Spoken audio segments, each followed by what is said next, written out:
Hello everyone, कैसे आप सब। मैं हूं आपका होस्ट शेफ धीरज और आज इस वीडियो में हम लोग डिस्कस करने वाले हैं।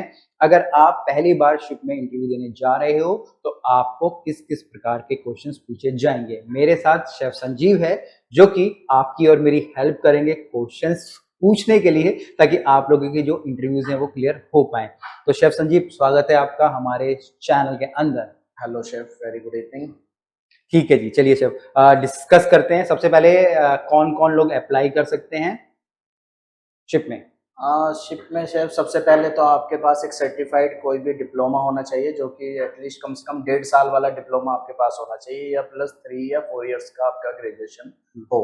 उसके बाद में आपके पास एक बेसिक 5 स्टार से या एक अच्छे 5 स्टार रेस्टोरेंट से 6 मंथ का आपके पास एक इंडस्ट्रियल ट्रेनिंग का सर्टिफिकेट हो। उसके बाद आप एज ए फ्रेशर भी ज्वाइन कर सकते हैं और आपके पास जैसा जितना अच्छा एक्सपीरियंस है आप उस हिसाब से अपने एप्लीकेबल पोस्ट के लिए अप्लाई कर सकते हैं। डिफिकल्टी लेवल क्या रहता है? अभी जैसे मैं बताऊं, मैं थर्ड कॉमी जा रहा हूँ, सूसेप जा रहा हूँ, डिफिकल्टी लेवल क्या रहता है शेफ क्वेश्चंस इसमें का? मेनली डिफिकल्टी लेवल तो आपके नॉलेज के ऊपर है और आप किस पोस्ट के लिए अप्लाई कर रहे हैं। या आप अगर आप एज ए फ्रेशर ज्वाइन कर रहे हैं तो आपका इतना हार्ड ट्रेनिंग, आपका इतने हार्ड क्वेश्चंस या आंसर्स नहीं होते आपके साथ। पर अगर आप इसी को आप सीडीपी या आप शूशेफ के लिए ज्वाइन करते हैं तो आपका डिफिकल्टी लेवल बहुत ही हाई हो जाता है। ओके, अभी जैसे मान लीजिए मैं एक फ्रेशर के तौर पे मैं जा रहा हूँ, ठीक है, तो किन 5 ऐसे क्वेश्चंस बोल दो, या मैं बोलूँगा कौन से 5 चैप्टर हम लोगों को रट लेने चाहिए, क्योंकि शिप में तो ट्रायल तो होना नहीं है आपका। आपको जो क्वेश्चन होंगे वो मौखिक ही होंगे, ओरल आपसे पूछे जाएंगे। तो कोई ऐसे 5 चीज़ें या 5 चैप्टर्स जो कि इम्पोर्टेंट है, जो कि इंटरव्यू से पहले मैं प्रिपेयर कर लूँ। हाँ शेफ, जैसे कि आपने कहा कि शिप पे जाने के लिए अपना जो है कि थ्योरी बहुत ही स्ट्रांग होना चाहिए, क्योंकि आपका वहाँ पे जाने के लिए कोई प्रैक्टिकल या कोई ट्रायल्स नहीं होते। तो आपका थ्योरी स्ट्रांग है तो आप इजीली वहाँ पे सिलेक्ट हो सकते हैं। तो अगर आप एज ए फ्रेशर ज्वाइन करना चाहते हैं तो जैसे आप ले लीजिए मेथड ऑफ कुकिंग में आप जा सकते हैं। मेथड ऑफ कुकिंग आपका स्ट्रांग होना चाहिए, जैसे कि उसमें आपका रोस्टिंग हो जाता है, पोचिंग, स्टीमिंग, ब्रेजिंग, रोस्ट, ये सब आ जाता है, तो ये आपका स्ट्रांग होना चाहिए। फिर सॉसेज आपके जो भी अपने मदर सॉसेज हैं वो आपका बहुत ही अच्छे से याद होना चाहिए। प्लस अपने जो 5 मदर सॉसेज हैं एटलीस्ट उनके 3 to 4 डेरिवेटिव्स आपको याद होने चाहिए थ्रू आउट करके। फिर आपको रेसिपीज, मैंने आपको मेन रेसिपीज याद होनी चाहिए, जैसे कि आपको आपका काउंसलेट या आपका जो भी इंटरव्यूअर है वो आपसे पूछ सकता है कि होलेंडाइज, हाउ टू मेक होलेंडाइज सॉस या हाउ टू मेक बलूते या वाइट सॉस, या जो भी आपसे वो इस बारे में। तो आपको रेसिपीज गो थ्रू होनी चाहिए जो कि बेसिक रेसिपीज है इस बारे में। फिर आपका हाइजीन बहुत ही मोस्ट इम्पोर्टेंट चैप्टर है शिप के लिए, या कि बहुत ही अपनी होटल इंडस्ट्री के लिए। आपकी हाइजीन में आपका पर्सनल ग्रूमिंग आ जाता है, आपका स्पेस सैनिटाइजेशन आ जाता है, आपका वर्क प्लेस सैनिटाइजेशन एरिया आ जाता है, how to sanitize your chopping board, how to sanitize your vegetables wash. ये सब आपका बहुत ही इंपॉर्टेंट चैप्टर्स होते हैं जो कि आपको बेसिक्स आपको मालूम होना ही होना चाहिए। मत, मतलब जो हमसे हमारा इंटरव्यू ले रहा है, इंटरव्यूअर है वो हमारा, वो हमसे बेसिक्स भी समझने की कोशिश, मतलब आपकी बातों से मुझे लग रहा है कि वो हमसे बेसिक्स भी समझने की कोशिश कर रहा है कि हमको बेसिक मालूम है कि नहीं मालूम है। जी जी, फिर हमसे, हाँ बोलिए बाबू। वो हमसे दोनों तरीके से वो करता है। वो हमारे से बेसिक्स भी जानना चाहता है, प्लस वो हमारा वे ऑफ स्टाइल भी जानना चाहता है हमारे से, कि हमारा वर्किंग स्टाइल क्या है, हम होटल के बारे में जानते हैं या नहीं जानते हैं। वो हमारे से इन सब चीज़ों से, कि हमारे को प्रॉपर टेम्परेचर मालूम है, हमारा कोल्ड आइटम्स कोल्ड में होना चाहिए, हॉट आइटम्स हॉट का होना चाहिए, या कितना टेम्परेचर होना चाहिए। तो ये सब बेसिक्स नॉलेज को वो हमसे पूछने की कोशिश करते हैं या वो हमसे मालूम करना चाहते हैं। आप शेफ, अभी हम इसमें इन क्वेश्चंस को थोड़ा और टुकड़ों में हम लोग डिवाइड कर देते हैं, ठीक है। अभी जैसे मैं सबसे पहले मैं हाइजीन वाला पार्ट ही ले लेता हूँ, ठीक है, क्योंकि कई सारे मेरे ऐसे स्टूडेंट थे जिनको कि जो बेसिक्स क्वेश्चन है वो कम पूछे गए, बट हाइजीन से रिलेटेड चीज़ें ज़्यादा पूछी गई थी during their questions answer round, ठीक है, जो एजेंट्स उनके लेते हैं। तो हाइजीन से रिलेटेड या सैनिटेशन से रिलेटेड क्या क्या क्वेश्चन हो सकते हैं? हाइजीन से सबसे पहले तो आपका हाइजीन से रिलेटेड आएगा आपका पर्सनल ग्रूमिंग। आप वेल ग्रूम्ड, आपसे पूछा जाएगा कि what is your personal hygiene, का मतलब आपका क्या होना चाहिए। तो उसमें आपका सबसे पहले वेल ग्रूमिंग आ जाना चाहिए, आपके नेल कट्स होने चाहिए, प्रॉपर शेव या ट्रिम होना चाहिए आपका प्रॉपर, आपको अच्छे से आपने डीओ वगैरह लगाया ऑन ड्यूटी टाइमिंग पे, डेली बाथ शावर, ये सब आपका पर्सनल ग्रूमिंग में आ जाता है। आपके शूज़ पॉलिश्ड है, वेल ड्रेस्ड है आप, आपका एप्रन नीट एंड क्लीन है, ये सब आपका पर्सनल ग्रूमिंग में आता है। प्लस हाइजीन में।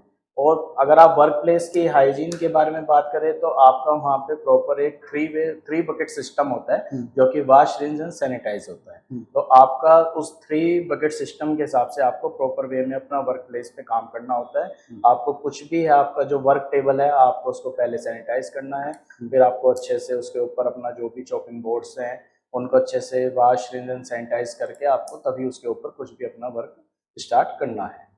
ओके, तो मतलब ये सारी चीज़ इंपॉर्टेंट हो जाती है। अब मैं इसके दूसरे पार्ट पे आ जाता हूँ, मैं सॉस के पार्ट पे आ जाता हूँ। सॉस से रिलेटेड क्या पूछा जाएगा? सॉस से रिलेटेड आपके बेसिक्स जो आपके 5 मदर सॉसेस हैं वो तो आपका बेसिक्स है, प्लस जो इसमें मोस्ट इम्पोर्टेंट पार्ट आता है वो आपका आता है डेरिवेटिव्स का। तो आपके उसमें आपको डेरिवेटिव्स एटलीस्ट 3 to 4 डेरिवेटिव्स आपको हर 5 मदर सॉसेस के बारे में मालूम होना चाहिए, क्योंकि आपका बेसिक्स आजकल ये 5 मदर सॉसेस कोई भी याद कर लेता है कि मेरा टोमेटो, होलंदाइज, वेलुस्पेनियोल, ये सारे सॉसेस हैं, पर इनके डेरिवेटिव्स आजकल बच्चे याद नहीं करते, तो वो आपको बहुत ज़रूरी याद होने चाहिए।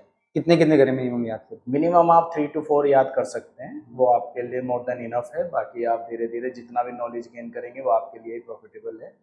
ठीक है, और हमारी वीडियोस भी हैं इवन जो सॉस के डेरिवेटिव से रिलेटेड या ये जो भी टॉपिक्स आप बता रहे हैं ऑलरेडी सबके ऊपर हमारी वीडियोस हैं, उनको आपको ज़रूर देखना है। अब हम सेकंड पार्ट पे आ जाते हैं।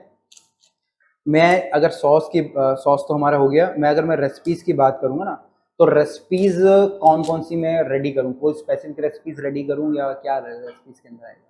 अब बेसिक रेसिपीज़ रेडी कर सकते हैं, जैसे आपका पास्ता से रिलेटेड रेसिपीज़ हो गया कुछ आपका, जैसे फेमस आपके पास्ताज हैं, जैसे पेस्टो सॉस पे डिपेंड आपके पास्ता है, तो आपको पेस्टो की बेसिक अपनी जो बुर्शिटा हो गया रेसिपी है, हाँ। बुर्शिटा हो गया, इनकी रेसिपीज़ हो गई। आपको अपना ब्राउन सॉस की रेसिपी जो है उसकी याद होनी चाहिए, स्टोक का इवन रेसिपी याद होना चाहिए। लोग सोचते हैं कि स्टोक का मतलब सिर्फ कट्स ऑफ वेजिटेबल्स को बॉईल किया, ब्लांचिंग किया, ये हो गया, ऐसा नहीं होता है। स्टोक की भी एक प्रॉपर मेथड है, प्रॉपर रेसिपी है जिसको आपको गो थ्रू करना है। ठीक है, मतलब कि मैंने मेथड ऑफ कुकिंग याद कर लिया है, मैंने स्टॉक्स याद कर लिया है, मैंने सॉस याद कर लिया है, मैंने रेसिपीज़ याद कर ली हैं और मेरी हाइजीन और सैनिटाइजेशन से रिलेटेड, तो ये इनफ हो जाएगा अगर मैं फ्रेशर हूँ हाँ, इसके लिए? आपके लिए मोर देन इनफ है आपके लिए। बाकी आप चाहें तो आप सूप्स पे जा सकते हैं, आपको कुछ ओरिजिन के कुजीन के सूप याद चीज़ हो होने गया? चाहिए, चीज़ हो गया आपका, हाँ। ये सब आपके बेसिक्स हैं। ठीक है, जब लास्ट एक क्वेश्चन लेंगे। जो मेरा एक्सपीरियंस है, मान लीजिए मुझे 1 साल का एक्सपीरियंस है, तो क्या मैं बताऊँ इंटरव्यू वाले को कि भाई मैंने क्या करा? किस तरीके से मैं एक्सप्लेन करूँ उनको? अगर वो मुझसे मेरे एक्सपीरियंस के बारे में पूछते हैं, और वहीं अगर मैं फ्रेशर हूँ, तब मैं क्या बताऊँ? सबसे पहले तो आप जो अपना रिज्यूम होता है वही आप प्रोवाइड कराते हैं इंटरव्यूअर को। आपका रिज्यूम ही आपका सब कुछ बताता है कि इंटरव्यूअर को। उसके बाद में जब वो आपको पूछते हैं कि आप अपनी पर्सनल डिटेल्स के बारे में बताइए या tell me brief description of yourself, तो उसमें आपको फिर बताना है कि आपने ग्रेजुएशन कहाँ पे किया है, आपने ट्रेनिंग कहाँ पे किया है, आपने ये आप फ्रेशर के लिए बोल रहे हो? नहीं, ये है अपना जिसको 1 साल का एक्सपीरियंस हो चुका है। अच्छा। एज़ ए फ्रेशर भी आपको सेम ही डिस्क्रिप्शन प्रोवाइड कराना है। आपको यही आपने डिप्लोमा कहाँ से किया है, आपने ग्रेजुएशन कहाँ से किया है और आपने ट्रेनिंग कहाँ से किया है, और आप एज़ ए फ्रेशर हो तो आप अपना बताएँगे कि आपने अभी अपना इंडस्ट्रियल ट्रेनिंग डन किया है और इसी ईयर में आपने अपना डिग्री या डिप्लोमा कंप्लीट किया है। तो ऑन द बिहाफ उसके बाद आपसे आपका इंटरव्यूअर आपसे क्वेश्चन करेगा। तो जैसे एज़ ए फ्रेशर है, उसने जैसे इंडस्ट्रियल ट्रेनिंग की है, तो अगर वो बताता है कि भाई मैंने इंडस्ट्रियल ट्रेनिंग अपनी 4 मेजर डिपार्टमेंट्स में किया, उसमें मैंने 2 मंथ्स अपना मैंने किचन में की थी। तो मैंने किचन में कॉन्टिनेंटल सेक्शन में जैसे की, तो मैंने उसमें क्या सीखा, मैंने सबसे पहले पिज़्ज़ा प्लस करना सीखा है।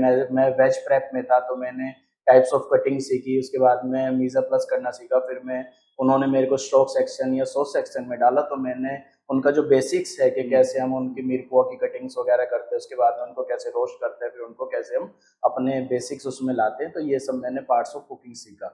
और अगर आपको एक्सपीरियंस है तो आप बताएंगे कि आपने एक अच्छे 5 स्टार होटल में आपने जॉब किया है, आपने प्रॉपर कॉन्टिनेंटल कुजीन में काम किया है, तो आपने कॉन्टिनेंटल कुजीन में आप क्या करते थे, आप प्रॉपर आप सॉसेस बनाते थे, आप मेन कोर्स में थे, या आप कैसे बफे शेफ थे, या आप जैसे भी रोल प्ले करते थे अपना, तो आप प्रॉपर उनको डिस्क्राइब करें।